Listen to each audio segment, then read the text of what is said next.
Olá pessoal, estamos de volta com o Dr. Paulo Novaes, que é procurador do Estado. Dr. Paulo, caso concreto. Caso concreto. Eu tenho um caso interessante que eu tive a oportunidade de acompanhar no final da década de 90, num município aqui vizinho, chamado no município de Barão de Antonina.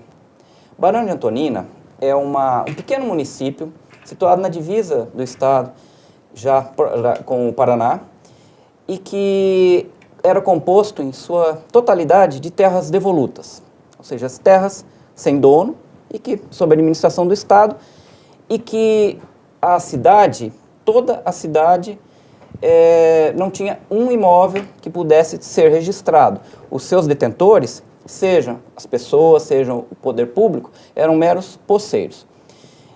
Esse trabalho, foi feito um trabalho junto à Procuradoria do Estado e o Instituto de Terras, a Fundação ITESP, que é um órgão ligado à Secretaria da Justiça e que encarregado de cuidar das questões fundiárias no âmbito do Estado de São Paulo. E foi feito um trabalho de levantamento de toda essa área e cadastramento das pessoas que ali residiam, só que não havia como outorgar títulos a essas pessoas, porque eram terras devolutas. A solução encontrada. Com o advento da Constituição Paulista de 1989, foi inserido um artigo no ato das disposições constitucionais transitórias, o artigo 35, que dizia: para regularizar a situação fundiária do município de Barão de Antonina, serão concedidos títulos de legitimação de posse às pessoas que ocupem os seus lotes por si ou por sucessores há mais de 10 anos, e ao poder público, desde que comprove que esteja ocupando a área. Por conta disso, o ITESP e a Procuradoria fizeram um levantamento, cadastraram essas famílias.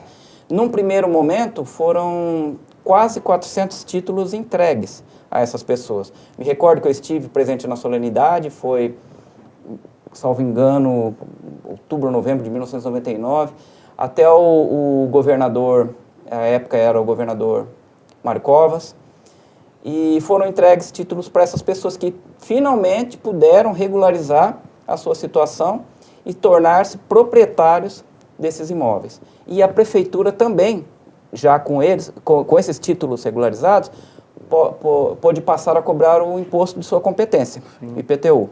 Então foi um trabalho assim muito gratificante, muito interessante, e que fugiu um pouco do nosso trabalho do dia a dia, apenas de processo, apenas da execução. Você viu o resultado, prática, satisfação. Exatamente, e o que aquilo trouxe para a sociedade. Para a sociedade. E num primeiro momento, nem todas as famílias puderam ser atendidas, porque nem todos contavam com esse período de 10 anos de ocupação, mas alguns faltavam 1 ano, 2 anos. Então, todos os anos, títulos foram sendo entregues à medida que essas pessoas atingiam esses requisitos. Depois disso, depois de alguns anos, toda a situação tornou-se regularizada na região. Urbana e rural? Urbana e rural. Interessante, hein? Urbana e rural. Tinham, inclusive, pequenas propriedades lá, de pessoas que já estavam há 3 gerações, 4 gerações, ocupando a área, plantando, título. E sem título, apenas a posse. E não podiam nem requerer a posse através do usucapião, porque sendo terra devoluta, terras devolutas pertencem ao Estado e terras públicas não são possíveis de serem obtidas através do usucapião. Eles tinham, mas não tinham. Exatamente. Não é? Porque só tinha posse ali, mas se quisesse negociar, ia fazer aqueles contratos de gaveta, né? Vai passando um para outro. E o interessante é que nós temos uma situação como essa aqui no estado de São Paulo, que é o estado mais desenvolvido. Sim, imagina nos outros estados. E essa situação vinha há mais de 100 anos, porque quando o Barão de Antonina, na época ainda do Império, que era proprietário de todas aquelas terras, ele fez uma negociação com os indígenas que moravam lá, ele cedeu uma parte de terras que ele tem ali entre o município de Garça e Bauru, esses índios foram transferidos para lá, e a cidade permaneceu ali na região de Barão de Antonina, vindo a receber depois, em homenagem a ele, o seu nome. O nome. É interessante, hein? E esse trabalho aí que você acabou de dizer, a Procuradoria faz em outros pontos do Estado? Faz sim. Porque sempre a gente ouve isso que você está dizendo agora, o governador foi dar título lá para as pessoas. Sim. É exatamente isso. Nós tivemos muitos casos assim na região do Pontal do Paranapanema. Perfeito. Um Presidente Prudente. Hoje, salvo engano, toda a situação lá, não posso afirmar, não trabalhei naquela área, mas acredito que já esteja quase toda ou toda regularizada. Atualmente você é alguma coisa diretoria? Atualmente eu sou membro do Conselho Fiscal da Associação de Classe, da Associação dos Procuradores do Estado de São Paulo. Nós temos duas associações de classe. A PESP, né, Associação dos Procuradores do Estado, e o Sindiproeste, o Sindicato dos Procuradores do Estado e das Autarquias e das Fundações. E eu sou conselheiro fiscal. Já estou no 3º mandato do Conselho Fiscal, já fui também diretor do Interior e diretor de Comunicação. E também, o ano passado, eu participei de uma eleição para o Conselho Superior da Procuradoria-Geral do Estado. O Conselho, junto com o Gabinete do Procurador-Geral e a Corregedoria-Geral, são os 3 órgãos superiores da Procuradoria. Então, o Conselho é composto, né, por Procurador-Geral do Estado, Procurador Adjunto, procuradores-chefes das 3 áreas de atuação, Contencioso Geral, Contencioso Tributário Fiscal e Consultoria, e o chefe do Centro de Estudos. São os membros natos. E 8 representantes eleitos, do nível 1 ao 5, e também um representante para cada área de atuação, dessas 3 que eu falei. E eu fui eleito representante pelo nível 4, que é o nível que atualmente eu estou na carreira. E tomei posse esse ano, nosso mandato vai até 2021. 2019, 2020, até dezembro de 2020. E o que faz esse conselho? Na verdade, seria um órgão que ele tem determinadas atribuições, como, por exemplo, encaminhar a lista tríplice ao governador do estado para indicação do corregedor-geral, opinar sobre a indicação do procurador de estado, chefe do centro de estudos, diversas atribuições. Na verdade, no conselho a gente tem uma ideia de como funciona a instituição Procuradoria-Geral do Estado. Né? Exato, a gente acaba participando de muitas, seja através de voto, seja através apenas de opinião ou de participação informal também, de decisões que vão nortear a condução da nossa carreira. Então, por ali é uma área que eu nunca tinha trabalhado. Sim. Na Procuradoria.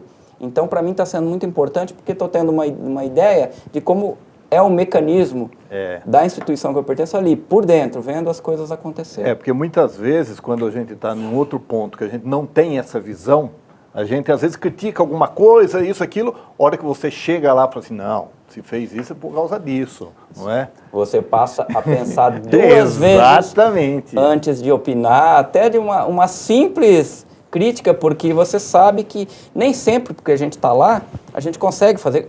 Eu posso dizer também, quando eu assumi a chefia da Regional de Sorocaba, também fui lá, cheio de sonhos, né? Foi excelente, foi uma experiência e tanto, mas tem coisas que você não consegue fazer por mais que queira. Por mais que queira. É um sistema, né? Não é só você. E lá onde você está hoje, com essa visão macro que você tem, você sente, né? Por isso que eu acho interessante todos passarem, não é? Por um determinado cargo superior, isso, aquilo. E daí ele pode ver. Porque muitas vezes você recebe a crítica de baixo, o cara não sabe como vira a roda lá em cima. Exatamente. Que não é simples. Muitas vezes, quando a gente ocupa uma função de comando, uma função de chefia, a gente tem que tomar medidas que nem sempre vão agradar a todos. Com certeza. Então, isso é importante que você falou, Wagner. As pessoas precisam, no caso, profissional de qualquer área, seja na Procuradoria, Ministério Público, Magistratura, OAB, todos precisam conhecer essa parte, essa área da instituição, que até para saber como se portar diante das suas reivindicações, das suas críticas, das suas proposições. Porque muitas vezes falava, fulano não faz, mas não faz por quê? Não é? Não, mas tem outras coisas envolvidas nisso daí. Sim, e quando você tem a visão micro, você não vê esses pontos. E daí fica umas críticas bobas aí. É, exatamente. Doutor Paulo, infelizmente chegamos no final do nosso bate-papo e fica aí para suas considerações finais.